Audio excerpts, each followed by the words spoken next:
Tā kā es biju Čehijā, tad šis, protams, ir. Mēs visi zinām, kas tas ir. Tas bija kā mēnesis pavadīt alu. Būtībā peldēju visu laiku alu. Tad es sākumu nestāstīšu par Čehiju kā tādu, jo visi jau pastāstīja. Tātad es biju Olomoucā.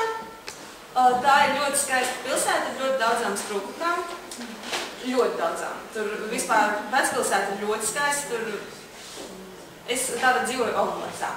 Kopības bija šādas. Bet patiesībā es nedzīvoju šajā skaistajā ēkā. Es dzīvoju tādā nolaistākā, tādā vecākā, diemžēl, jo viņiem kaut kā neizdevās sarganizēt mums salī šīs jaunās skaistās kopības. Bet mēs dabūjām, tādas nesevišķi. Pat pirmajā dienā mēs pat durvis dušai nevarējām aizslēgt un aiztaisīt, pat durvis netaisīt. Bet, mēs sadzīvām, jo mēs bijām, mums bija 2 istabiņas, katrā istabā par 2 metnēm, un līdz ar to mēs varējām sadzīvot savās kopmītnēs. Tā bija labi, tāda slimnīca. Man bija viskaistākā slimnīca visā Čehijā. Tad tā ir slimnīca, viņa kādreiz bija klosteris. Un tas ir interjers iekšā, ir dažādas gleznas uz sienām, zīmējumi. Bet, diemžēl, atkal es nebiju šajā ēkā. Es biju parastā, tādā kastē, jo es biju ķirurģijas departamentā, līdz ar to es, diemžēl, nebiju šeit, un tad es tā sapratu, ka es tur visu neapskatījos. Izrādījās, ka bija vēl skaistāk nekā. Tādēļ es biju vispārējā ķirurģijā. Tur es varēju katru dienu izvēlēties, vai iet uz uroloģiju, ortopēdiju vai vispārīgo ķirurģiju. Tā kā pirmdienas bija uroloģijas dienas, es, protams, gāju uz uroloģiju, tā bija interesantāka nekā vispārīgā ķirurģija, jo katru dienu tad bija laparoskopiskās kolocystektomijas, hernioplastika, mammaektomijas un divertikulozes un anastomozes. Katru dienu tas ir bišķi par traki. Līdz ar to pirmdienas bija uroloģijas dienas, bija brīnišķīgi ārsti. Uroloģijā bija brīnišķīgi ārsti. Jā, un vispārīgi ķirurģijā es arī dabūju asistēt, protams, un uroloģijā arī.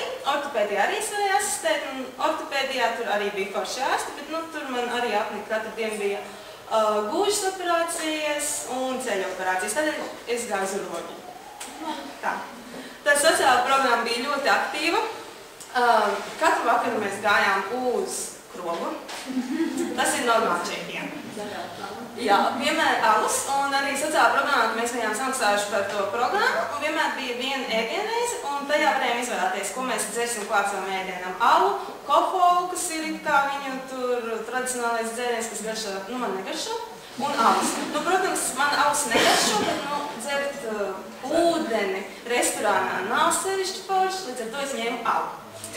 Tad mēs sociālā programmā bijām pašā Olomoucā, visu izskatījām, izpētījām tur ļoti daudz skaistas vietas, un es jums ieteiktu visiem aizbraukt, apskatīties. Bijām arī Prāgā, protams, un Sautmarāvijā, un tad mēs, protams, arī neizlaidām klubus. Klubi, krogi, tas ir pats, jā, tas bija vienmēr. Un mēs bijām arī, protams, Alsdarītavā, un vispār, jā, šis ir Alsdarītavā. Un tas varētu būt īsumā viss tagad. Dzeriet alu un priekā.